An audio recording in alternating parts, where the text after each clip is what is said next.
Well, hey, New Life and Dubuque community. I'm Pastor Kyle Rains. I am the pastor here at New Life Church in Dubuque, Iowa. And we are going to be doing a series where we're just going through some of the last things that Jesus said during this week. This week is when Christians celebrate something called Holy Week.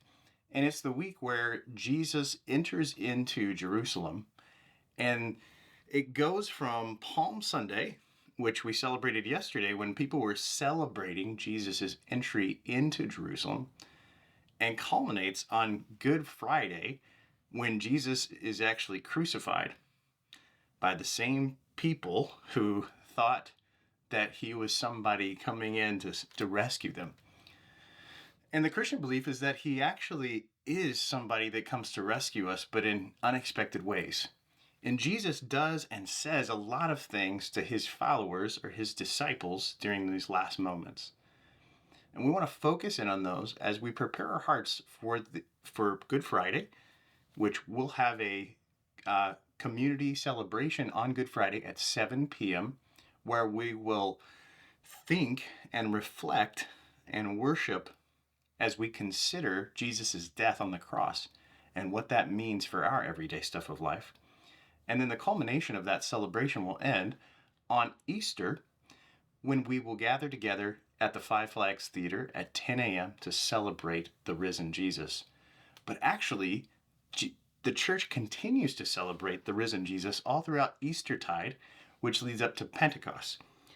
But today, we're going to look at a section of Scripture where Jesus does something very unexpected.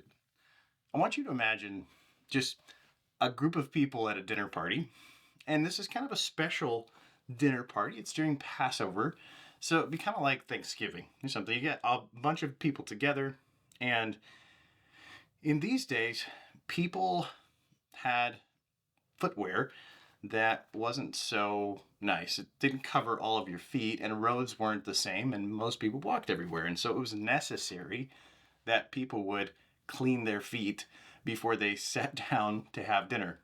And often the tables were reclining, so people's feet were kind of close to things, and often unpleasant smells could come from feet, as we still know today. There's something that happens here. Everyone sits down. Everyone's kind of awkwardly waiting for somebody to do the foot washing. Jesus gets up. He takes off his outer robe, and he begins to wash his disciples' feet. This happens in John chapter 13. And Peter, who is one of the disciples that's born with his foot in his mouth, uh, protests, like, you can't do this for me. And Jesus says to him, what I'm doing you don't understand now, but afterward you will. And Peter says, you could never wash my feet ever. And he says, if I don't wash you, you will have no part of me. There's this beautiful picture here that in order to serve Jesus, we have to be served by Jesus. Jesus goes on to explain the meaning of the foot washing later in verse 12. He says, you know what I've done for you. You call me teacher and Lord, and this is well said, for I am. So if I, your Lord and your teacher, have washed your feet, you also should wash one another's feet. I've given you an example that you should also do just as I've done for you. That's a beautiful picture, that Jesus gives us an example of the way that we should live and the things that we should do for each other, serving each other. Jesus also here does a powerful thing because he gives us a picture of his entire mission, kind of what he came for.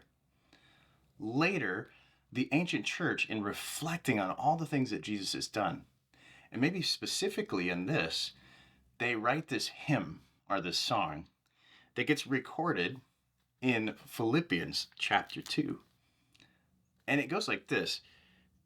Jesus, who existed in the form of God, did not consider equality with God as something to be used for his own advantage, but instead he emptied himself by assuming the form of a slave and taking on the likeness of men.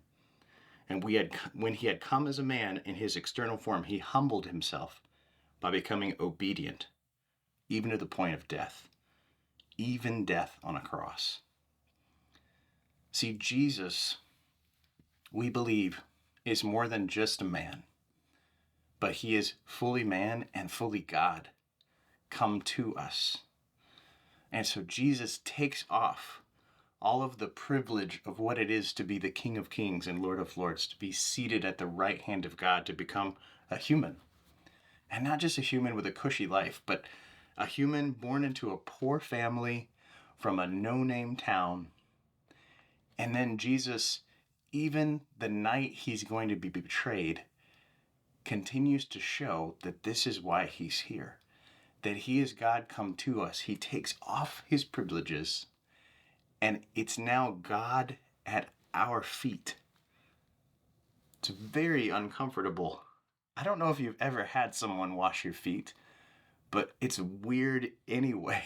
It makes me feel strange. But to have someone who you esteem, who you consider to be important, stoop down and wash your feet, that's the picture of what's going on here.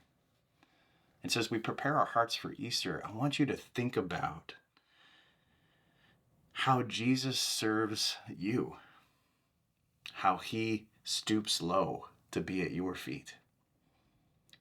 And some of us may feel uncomfortable with this, but I want to encourage you to consider and reflect on these things, because oftentimes as church people, we want to jump to, but how can we serve him?